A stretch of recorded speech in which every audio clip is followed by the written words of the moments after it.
তোর বিয়াটা কিসের লেগে চল আজকে তো কবিরাজের কাছে লিয়া নাই গা ল বদলে যাই কবিরাজের কাছে।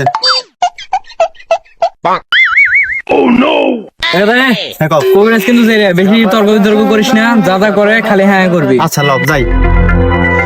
रुको जरा सबर करो। বাবা এই যে আমার ছেলে কোন বিয়ের সাথে হয় না, দেন তো একটু কি হয়েছে। আচ্ছা ঠিক আছে, তুই ফাঁকা যা, দাঁড়া বসছ। আচ্ছা বাবু। এই তোর নাম কি? আমার নাম মিজান। মিজান, আমি যা যা করতি হন। আচ্ছা বাবা কন, ঠিক আছে।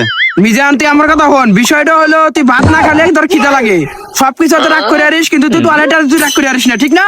হ্যাঁ বাবা, আপনি কেমন জানলেন? বর্ষ আমি সবকিছুই জানি। তোর বিয়ে হয় না কিসের লেগে? বাবা কিসের লেগে বিয়ে হয় না? তোর বিয়ে হবে কেমনে? আসলে তো তুই একটা কাইলে, তোর বিয়ে হবে না। বাবা তাহলে কি করলে আমার বিয়ে হবে? তাহলে আমার কথা শোন বর্ষ, 30 দিন খায় তুই রোজা রাখবি, তোর বিয়ে হবো যে আর কোনো গ্যারান্টি দিতে পারলাম না, কিন্তু তোর বিয়ে হবো। বাবা খায়া মানুষকে তুই আমার উপর দিয়ে কথা বলিস?